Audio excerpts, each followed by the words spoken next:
They buried me alive for being fat. Mountain Man dug me up and gave me a reason to live. They'll never find you down there, girl. Not this time. Jeremiah Bennett's drunken whisper slid through the freezing night as easily as the shovel through soft dirt. The lantern on the wagon threw a sickly yellow light over the clearing, over the rough wooden box at his feet, over the young woman he had called Girl for 20 years instead of by her real name. Inside that box, Dahlia Bennett woke up in the dark. Her head throbbed where the club had hit her. Her tongue tasted blood and dirt. For a moment she thought she was back in the cellar under the Bennett house, the one that always smelled of mold and rat droppings. Then she tried to move her arms, and her fingers scraped rough wood inches from her face. It wasn't the cellar. It was a coffin. "Pa, are we really doing this?" Marcus's voice shook somewhere above her. He still called Jeremiah Pa, though they shared nothing but meanness and a last name. Jeremiah laughed, low and ugly. "You want to keep feeding that cow? You want to listen to her crying every night? She's 20 and still waddling around my house like a curse. Tonight it ends." Dahlia's lungs seized. No, no. She tried to scream, but her throat was raw, and the sound came out as a ragged croak. Her fists pounded the lid once, twice, 10 times, until her knuckles split and the box echoed with dull, desperate thuds. "She's still alive," Marcus whispered. "Not for long," Jeremiah slurred. "Start shoveling." The first load of dirt hit the lid like a punch to the chest.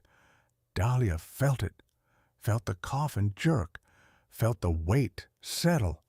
Panic exploded through her. She kicked, clawed, sobbed, her breath burning in her chest as the air inside turned hot and thin. "I don't want to die," she gasped into the dark, nails ripping at splinters. "Please, somebody, anybody."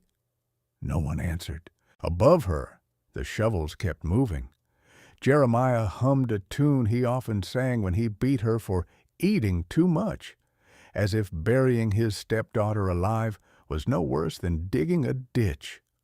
When the last of the soil was patted flat, Jeremiah stamped his boots on the fresh mound and spat. There, no more mouth to feed, no more shame for the town to stare at. They rode away, wagon wheels creaking, lantern light shrinking into the trees until it vanished completely. Deep under the earth, Dahlia's fists slowed. Her vision sparked white, then black. The air was almost gone. So was the strength. So was the hope. Her final thought before the darkness took her was simple, small, and heartbreaking. "I died because I was fat."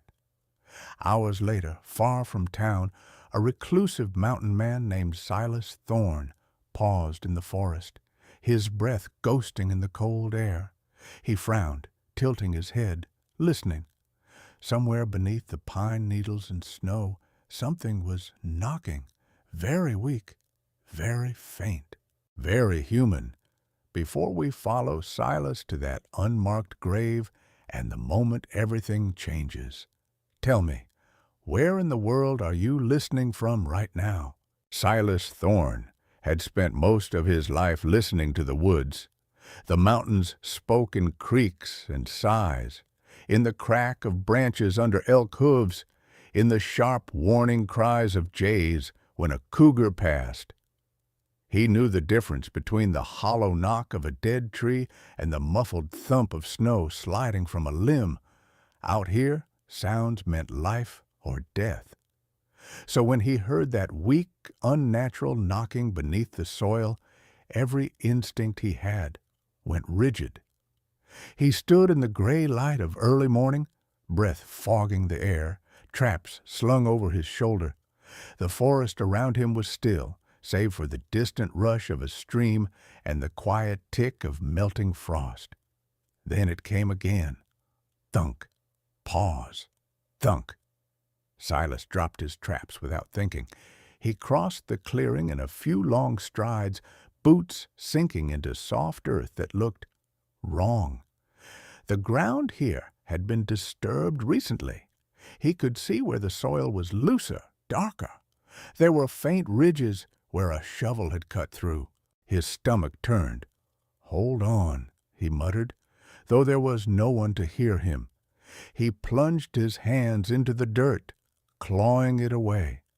After a moment, he forced himself to stop and grabbed the small shovel strapped to his pack instead. If there really was someone down there, his bare hands wouldn't be fast enough. He dug like a man possessed. Dirt flew in frantic arcs. His shoulders burned. Sweat ran down his spine despite the cold. The deeper he went, the clearer the sound became. No longer a knock, but the scrape of fingers against wood. Slower now, weaker. "I'm coming," he rasped. "Don't you quit on me." At last his shovel struck something solid, the dull thunk of wood under earth. He threw the tool aside and dropped to his knees, scraping soil away until the outline of a plain wooden lid appeared. It was a coffin, rough, unfinished, built in haste. Silas's jaw clenched. His heartbeat thundered in his ears. "Who did this to you?" he breathed, fingers working at the edges. The knocking had stopped. He pried the lid up with a grunt of force. The hinges screeched, then gave way. Cold air rushed into the narrow box, and so did the dim morning light. She lay inside, still as death. Her skin had turned a frightening shade of gray-blue, lips parted, hair stuck damply to her forehead. Her hands were torn and bloody, nails split from clawing the wood. Mud streaked her cheeks like war paint, and for a heartbeat, Silas's chest clenched because he recognized that face. Not the exact features, not the shade of her hair or the shape of her mouth, but the hopelessness. The last time he'd seen it, his sister Lily had been dangling from a rope. "Not again," he growled, dropping to the ground beside the coffin. "I won't lose you too." He pressed his fingers to the girl's neck. At first, he felt nothing. Then, barely there, like a whisper under his skin, a pulse, weak but present. "Come on," he said, rough and urgent. "You're not staying down here." Silas slid his arms under her shoulders and dragged her from the coffin, laying her flat on the cold earth. He tilted her head back, pinched her nose, and breathed air into her lungs. Her chest rose reluctantly, as if her body had forgotten how. "Breathe," he ordered. "You fight. You hear me?" He pressed his hands to her sternum, counting under his breath as he pushed. Down, up, down, up. The rhythm matched the drum of his heart. For a long, horrible minute, nothing happened. Then her body convulsed. She choked, coughing violently as dirt and stale air burst from her lungs. Her eyes flew open, wild and unfocused, and she sucked in a ragged breath that sounded like the first sound of a storm breaking. "No, no, no, let me out, please. Don't close it. I can't breathe." "You're out," Silas said urgently, gripping her shoulders. "Look at me. Look." Her gaze jolted to his. He saw terror there and confusion, and that same deep, carved-in hurt he'd seen in Lily, in other girls whose families had decided they were worth more dead than alive. But he also saw something else. Determination. She clung to his shirt with shaking fingers. Am I dead?" "Not today," Silas said. His voice came out rougher than he intended. "You're above ground. Sky's right there. Air's right here. You're alive, girl." Alive. The word struck her like a physical blow. Tears filled her eyes, tracking through the dirt on her cheeks. I thought no one would ever find me," she whispered. Silas glanced at the torn earth at the hastily buried coffin. Fury flared hot and immediate. "Someone meant you to stay down there." The girl flinched at that, squeezing her eyes shut. "My stepfather, my brother. They said the town would be better off without a fat disgrace rotting up the place." Silas's hands tightened in the fabric of his shirt. That old, familiar rage he'd carried ever since Lily died roared back to life. "Tell me your name," he said quietly. She hesitated.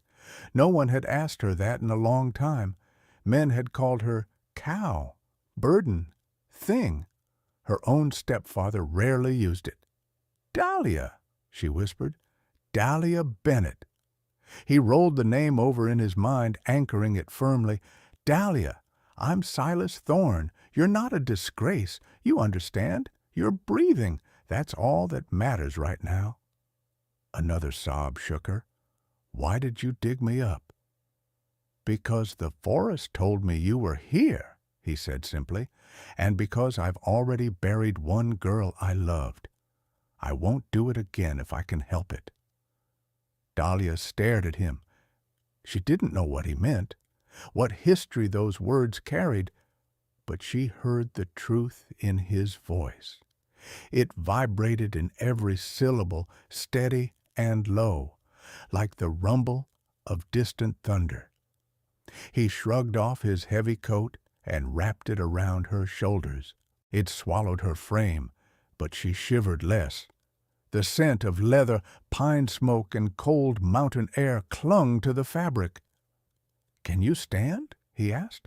Her limbs felt like wet sand, but she nodded anyway, and with his arm braced under her shoulders, she rose. Her legs wobbled, knees threatening to buckle, but Silas held on steadily, not once looking annoyed or impatient. "Easy," he murmured. "We're going slow. I've got you." As he helped her toward his horse tethered in the trees, the forest seemed to close in behind them, swallowing the disturbed earth and the open coffin. Evidence remained, but for now what mattered was the trembling woman leaning against him and the stubborn heartbeat fluttering in her chest.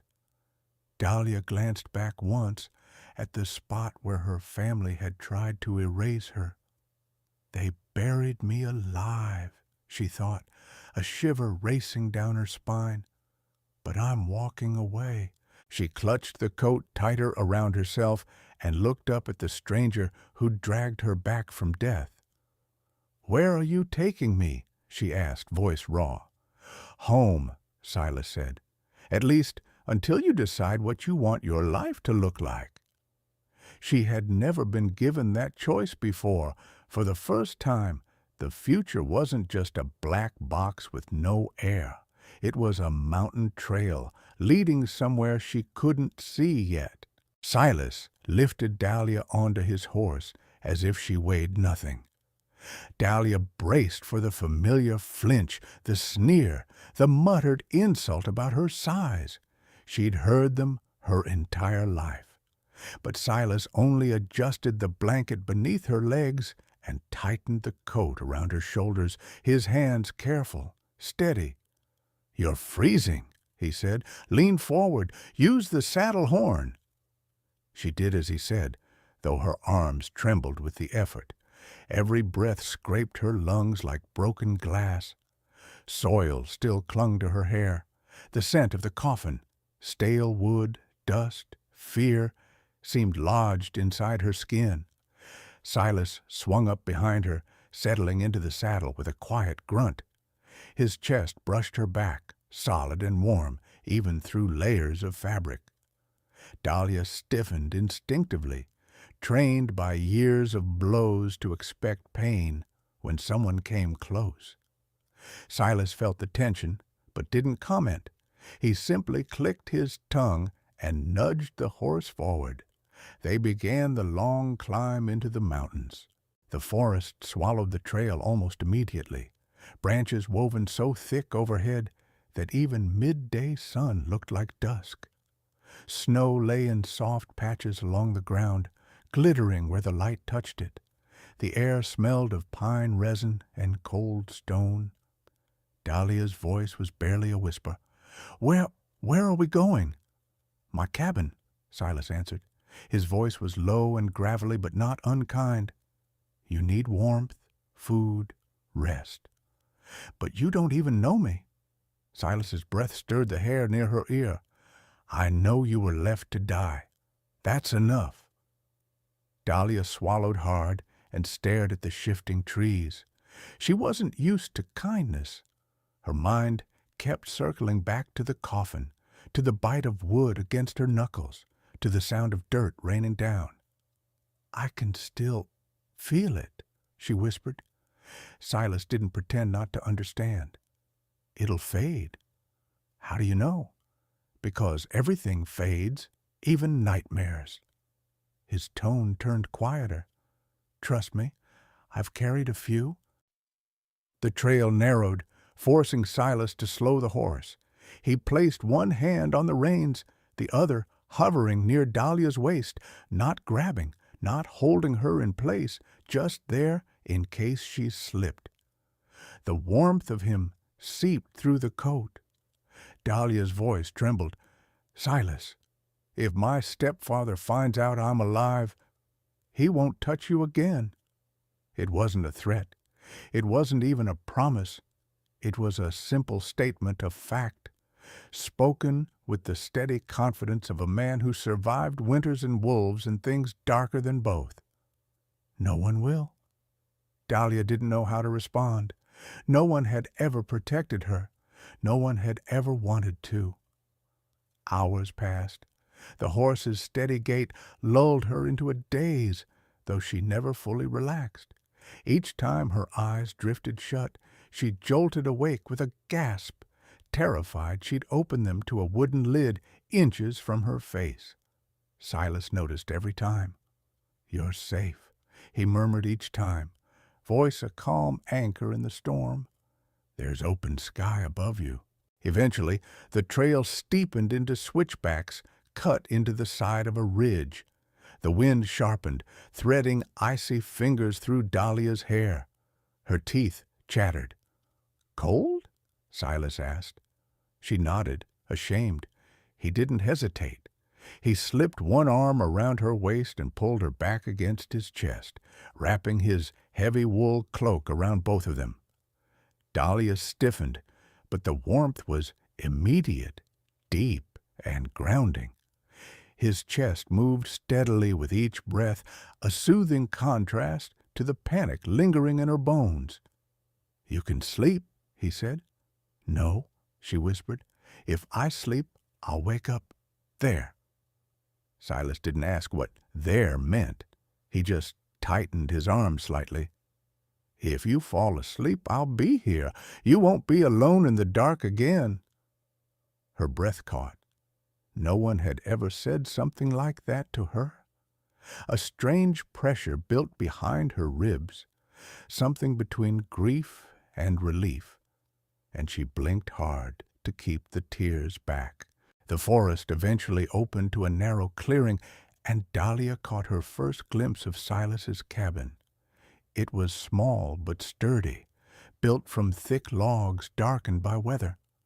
Smoke curled from the stone chimney. A stack of firewood lay neatly arranged by the door. Lantern light glowed warm through the single front window. Compared to the Bennett cellar, it looked like heaven. Silas dismounted first, then reached up to lift Dahlia down. She flinched out of habit, but he paused, letting her choose the moment. When she finally let him support her weight, his hands were steady, his grip gentle. Her legs buckled the instant her feet touched the ground. Silas caught her before she fell. "Easy. You've been through hell." Dahlia managed a faint, humorless laugh. "I died." "You lived," Silas corrected softly. "That takes more strength." He guided her toward the cabin. Wooden steps creaked under her feet. At the door, he hesitated and looked at her. "You should know," he said quietly. No one goes inside unless they're welcome. Dahlia blinked at him. You're asking if I want to go in? You decide where you go now, not me, not them. Choose. The word felt foreign. Her throat tightened. I want to go inside. Silas nodded once, opened the door, and led her into warmth. The rush of heat, the soft glow of lamplight, the smell of herbs and wood smoke. Dahlia's knees almost buckled again. She'd never seen a place that looked so lived in, so human. Silas closed the door behind them with deliberate gentleness. This is home for now, he said, yours as much as mine. Dahlia wrapped her arms around herself, overwhelmed. Her voice shook. Why are you being so kind to me? Silas looked at her for a long moment, something old and aching flickering in his eyes. Because someone should have been. Silence settled, not the suffocating silence of a coffin, a warm one, a living one. The first thing Dahlia noticed was the heat. It wrapped around her the moment she crossed the threshold, a soft, steady warmth that smelled faintly of pine sap and burning cedar. After the choking cold of the grave, after 20 years in a house where warmth had always been a reward dangled out of reach, it felt like stepping into another world. Silas closed the door behind her with a careful click. No slammed hinges, no heavy boots pacing angrily, just a quiet, steady presence. Sit, he said gently, motioning to a wooden chair near the hearth. Your legs won't hold much longer. He was right. Dahlia's knees trembled with every breath. When she reached the chair, she sank onto it slowly, hands clasped tightly together to stop their shaking. Silas moved around the cabin with the ease of a man who spent long hours alone. He lit another lantern, stirred the fire so it blazed brighter, and filled a pot with water from a kettle. Everything he did was unhurried, intentional. Soup will be ready soon, he said. You'll eat it slowly. Your stomach won't take much yet. Dahlia stared down at her hands. No one had cooked for her, not to nourish her, not with care, in years. Food had always been something rationed, stolen, or used as punishment. She didn't know how to respond to someone offering it freely. Why are you doing this? Her voice trembled. Silas didn't answer immediately. He ladled broth into a bowl, steam rising in gentle curls, and set it on the table beside her. When he finally spoke, it was low, steady, because no one else did. The simplicity of it unraveled something inside her. Dahlia wiped her eyes with the sleeve of his oversized coat. I don't deserve this. Silas pulled a stool to sit across from her. That's something they taught you, not something that's true. The fire popped softly between them. Dahlia lifted the spoon with shaking fingers. The first sip made her chest tighten, warm, savory, comforting. She couldn't remember the last time anything had tasted like safety. Tears blurred her vision, and she set the spoon down quickly, ashamed. Silas's voice softened. It's all right to cry. She shook her head. Not in front of people. Then it's a good thing I'm not people, he said quietly. Just Silas. A sound slipped out of her, a trembling, broken laugh.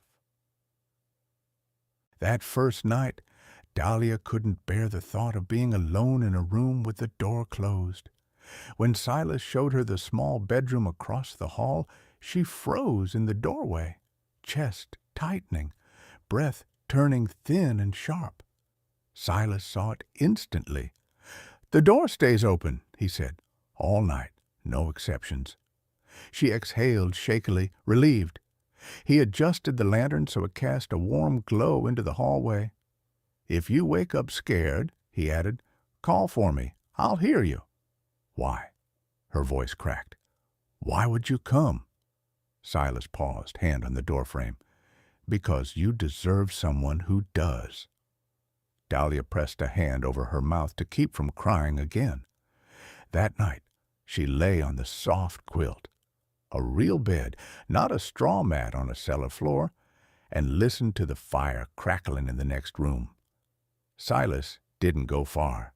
She could hear him moving softly, as if staying close in case she needed him. Every time she startled awake, gasping for air, she heard his voice almost immediately. You're above ground. You're safe. I'm right here. And she breathed again. Morning sunlight filtered through the small window, catching on dust motes drifting lazily in the air. Dahlia blinked into the brightness, surprised she'd slept at all. She rose slowly, her limbs heavy, but not collapsing this time. When she stepped into the main room, Silas was at the table, sharpening a knife over a block of wood. The rhythmic scrape of metal on stone was steady, grounding. He looked up. Morning. She hesitated. Did you sleep? A little. You should rest. He shrugged. Rest later. He stood and pushed a bowl toward her. Oats with honey. Warm. Simple. Perfect. Sit, he said. Eat. She obeyed without thinking. It felt strangely natural. As she ate, she studied the cabin. Everything had a purpose. Hunting gear hung neatly by the door, books stacked beside the hearth, herbs drying from the rafters. A wool blanket draped over the back of Silas's chair looked well used. It was a home, a real one, and it terrified her how badly she wanted to belong in it. In the days that followed, a soft rhythm settled between them. Dahlia woke slowly, still trembling some mornings, but always finding Silas nearby, either mending gear, chopping wood, or tending the fire. He never crowded her, never asked questions she wasn't ready to answer. He simply existed next to her, solid as the mountain itself. He taught her small things at first, how to stir the soup without burning her fingers, how to sweep the cabin floor in long strokes, how to gather wood without straining her healing hands. Each time she hesitated, expecting a correction, barked in anger, Silas just waited. If she dropped a bowl, he picked it up calmly. If she burned the stew, he ate it anyway. If her hands shook, he steadied them gently. You're learning, he'd say. Mistakes don't bother me. It was such an alien concept that she sometimes stared at him, unsure whether he was real. One afternoon, while Silas chopped logs outside, Dahlia stood in the doorway watching him. He moved with precise strength, the axe rising and falling in smooth arcs. His shoulders strained against his shirt, his breath forming pale puffs in the cold air. She couldn't look away. He paused when he noticed her staring, wiped his brow with the back of his arm. Want to try? She startled. Me? Chop wood? You can if you want. He didn't offer false cheer, just quiet confidence. She stepped forward hesitantly. The axe was heavy, but Silas positioned her hands correctly, stepping back to give her space. Lift from your shoulders, he instructed, not your arms. She raised the axe. Her grip slipped. The blade hit the log sideways with a dull thud. Again, he said simply, no anger, no yelling, just another chance. When the blade finally split the wood cleanly, Dahlia gasped in surprise. Silas nodded once, as if he'd expected it. Good. Warmth flushed her chest, not embarrassment, pride. She didn't recognize the feeling at first. Silas showed her the garden next, or what would be a garden once spring came. Dahlia knelt beside him in the cold soil, fingers brushing the remnants of last season's roots. "You ever plant anything?" he asked. She shook her head. "I wasn't allowed. They said I could barely grow myself, let alone plants." Silas looked at her, something firm and fierce in his gaze. They were wrong. He placed a small packet of seeds into her palm. Her heart fluttered at the simple weight of them. "You'll grow these," he said, "and they'll thrive. Because you will." Dahlia swallowed hard. She didn't know how to accept words like that, but she wanted to desperately. That night, as they sat by the fire, Dahlia spoke first. "Silas, do you think someone like me can—" She faltered. "Can change?" He looked at her for a long moment, the firelight reflecting in his eyes like embers. "You already have," he said, "the moment you dug your hands into that coffin lid and refused to die." Her breath caught. He leaned forward slightly. "You survived what no one should survive, Dahlia. Now you're learning to live." She felt it again, that tight ache in her chest, hope, fragile and trembling. "Thank you," she whispered. Silas shook his head. "Don't thank me. You did most of the fighting." But as she watched him, this quiet, scarred man who'd pulled her from death and taught her how to breathe again, she knew the truth. If Silas hadn't been listening that morning, she wouldn't be here at all. Still, her voice was soft but steady. "Thank you." Silas didn't look away. He didn't blush or stammer. He simply nodded, as if accepting her gratitude was the same as accepting breath. Something between them shifted then, still soft, still new, but real. Spring crept slowly into the mountains, softening the frozen soil and coaxing green shoots from the ground. Dahlia's garden sprouted its first timid leaves, fragile things, trembling in the cold wind, but determined to live. She understood them.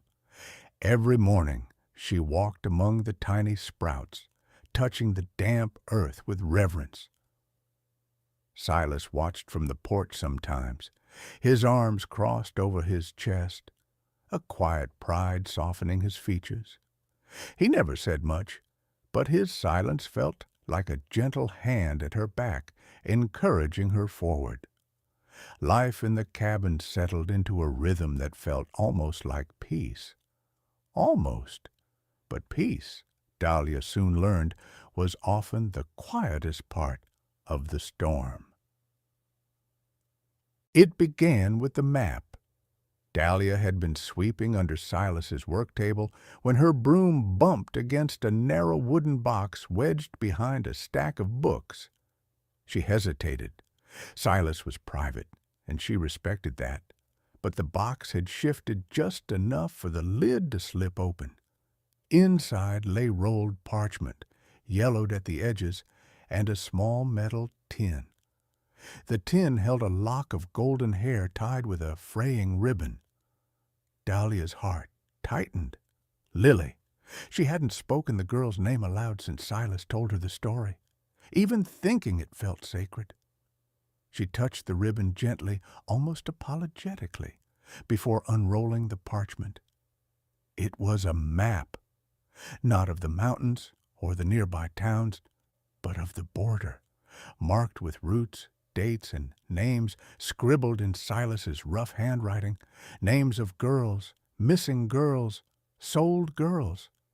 Dahlia stared, breath frozen in her chest. Silas had been tracking them, all of them, for years. A floorboard creaked behind her. She turned. Silas stood in the doorway, a fresh-cut log balanced on his shoulder. His eyes flicked from the open box to the map in her trembling hands. For a heartbeat, something shuddered behind his gaze. Guilt, pain, maybe even fear. Not fear of her, fear of losing what they had begun building. Dahlia swallowed. "Why didn't you tell me?" Silas set the log down. His voice was low. "Because it's not a story with a good ending." "You looked for them?" she whispered. "I tried." His jaw clenched. "Too many times I was too late." Her throat tightened. "Like Lily." He nodded once. "And like me," she added softly. His head snapped up. "No, you—" "I was almost one of them." She placed the map gently on the table. "You saved me." Silas stepped closer, stopping a few feet away, not out of fear, but respect. "Dahlia, I didn't want you carrying this weight. You've suffered enough." She brushed a tear from her cheek. "Let me share it, please." Silas's gaze softened, the rigid tension in his shoulders easing by degrees. He exhaled slowly, as if releasing years of silence. "All right," he said, "but there's something else you need to know." Before he could speak, hoofbeats thundered up the trail, fast, sharp, urgent. Silas froze. Dahlia's heart lurched. No one ever rode this high into the mountains. No one except— Danger! Silas moved first, grabbing his rifle from the mantel. "Stay behind me." Dahlia obeyed, though her legs trembled. She could feel the past clawing at her throat, the cellar, the coffin, the darkness. But she swallowed it down. Silas had taught her to breathe through fear. He cracked the door open just as a man on horseback burst into the clearing. Mud spattered the horse's flanks, and the rider's face was pale beneath his hat. "Thorn!" he shouted. "You better come out." Silas stepped onto the porch, rifle held loosely but ready. "What's happened, Avery?" The rider's eyes flicked to Dahlia before he spoke. "Your name's being passed around Pine Valley. Someone searching the mountains, asking a lot of questions." Dahlia's blood ran cold. Jeremiah, Marcus. No. She'd watched them be dragged off in shackles. She'd stood in the courtroom as the judge condemned them. Silas seemed to read her panic. "Who?" Avery swallowed. "The sheriff. New one. Says he's reopening old cases. Says a girl named Dahlia Bennett went missing last winter." Dahlia's breath hitched. "He's looking for me?" Avery nodded slowly. "He says her family wants answers." Silas's expression darkened, a storm brewing behind his eyes. "Her family buried her," he said quietly. "They lost their right to answers." Avery leaned closer. "Thorn, the sheriff's not alone. He's got men with him, papers, warrants. They're coming this way." Dahlia clutched the doorframe, stomach twisting. "They'll take me back," she whispered. "They'll say I ran away, that I lied, that I'm crazy." Silas stepped in front of her, blocking her from Avery's view. "No one is taking you," he said, voice steady as bedrock. "But the law doesn't get to define your life," Silas said. "Not after what it ignored." He turned to Avery. "Thank you. Go back down. Say you never saw me." Avery nodded, kicked his horse, and disappeared into the woods. Silas shut the door and bolted it, gently, so she wouldn't flinch. Then he set the rifle down and turned to her. "Dahlia," he said softly, "look at me." She forced herself to lift her gaze. "You're not going anywhere," he said. "Not back to them, not to town, not to any man who thinks he can claim you." Tears blurred her vision. "But they'll come." "Let them." His voice dropped to a calm, fierce rumble. "This mountain knows how to keep its own." He stepped closer, close enough for his warmth to wrap around her. "You're not alone anymore," he said. "Whatever storm's coming, we face it together." Something uncoiled in her chest. Fear, yes, but also something stronger, something steadier. She straightened. "Tell me what you were going to say before Avery arrived." Silas hesitated. Then he spoke. "Dahlia, I wasn't just tracking missing girls." He looked at the map, at the marks and dates inked in dark strokes. "I was tracking the men who harmed them, the men who profited from them, the men who bought and sold them." Dahlia's breath caught. "Including—" "Yes," he said quietly, "including Jeremiah Bennett." The room felt suddenly colder. "And if I hadn't found you when I did," Silas added, voice roughening, "I would have hunted him anyway. Because no man who buries a girl alive deserves to walk free." Dahlia closed her eyes, absorbing the truth of that, absorbing the fierce, unshakable conviction in his words. When she opened them again, she stepped closer, close enough for her fingers to brush his hand. "Silas, whatever comes next." Her voice wavered, but her resolve did not. "I won't run. I won't hide. I'll face it with you." His hand closed gently around hers. "You already are," he said. The wind rattled the cabin windows, carrying with it the first warning of trouble climbing the mountain. But inside, Dahlia stood steady, anchored by the man who had pulled her from the earth and the strength she had begun to grow herself. The knock came just after sunset, a single heavy blow against the cabin door, too loud, too deliberate to be a traveler or a neighbor.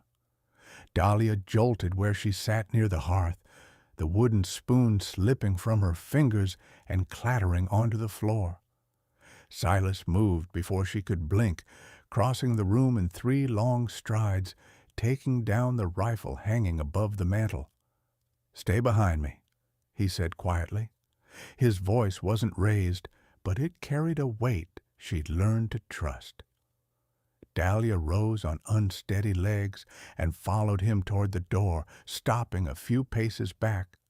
Her heart hammered against her ribs, a frantic reminder of the coffin, the darkness, the earth smothering her. She gripped the edge of the table to steady herself. The knock came again, 3 sharp blows. A man's voice followed. "Silas Thorne, Sheriff Alder of Pine Valley, open up." Silas cracked the door only an inch. "State your business." A second voice chimed in, younger, smugger. "We're looking for a woman, Dahlia Bennett, 20 years old, heavyset, missing since winter." Dahlia's breath froze. She pressed a hand against her chest, willing her lungs to work. Silas didn't move. "Why?" "We have reason to believe she's been taken," Sheriff Alder said. "Or," he paused, choosing his words carefully, "is being harbored unlawfully." Silas opened the door the rest of the way, stepping into the threshold. His broad frame blocked Dahlia completely. Lantern light spilled across the porch, revealing 2 men in tan coats and wide-brimmed hats. One carried a badge on his chest. The other carried a shotgun. "There's no one here by that name," Silas said. The younger deputy smirked. "Funny, because her family swore up and down she was unstable, said she'd run off with a man from the mountains. They want her back." A tremor rippled through Dahlia. Silas felt it without even turning. His hand tightened around the rifle. "Her family," he said, "is the reason she ran." The sheriff lifted the lantern higher and glanced past Silas, scanning the dim cabin interior. Dahlia instinctively stepped further back into the shadow. "I have a warrant to search the premises," Sheriff Alder announced. "If she's inside, you'd be wise to surrender her peacefully." Silas stepped forward, blocking the doorway entirely. "You're not searching anything." The deputy cocked his shotgun. "Move." The sound snapped something deep inside Dahlia. Not fear, but the last remnants of silence she'd carried her whole life. She inhaled shakily, pushed away from the table, and stepped out from behind Silas. "Stop!" Silas started to turn, but she laid a gentle hand on his back and stepped beside him. The sheriff's eyes widened when he saw her, not shocked that she was alive, shocked that she was standing tall, unhidden, unbroken. "I am Dahlia Bennett," she said, voice trembling but clear, "and I am not missing. I was buried alive by Jeremiah Bennett and Marcus Bennett. They tried to kill me." The deputy scoffed. "That's quite a story." Dahlia's hands clenched into fists. "It's the truth. And if you think you can take me back to the men who tried to murder me, you're wrong." Silas looked at her, not with fear, but with something fierce and quietly proud. Sheriff Alder lowered the lantern slightly. "Miss, if you were harmed, we can take testimony."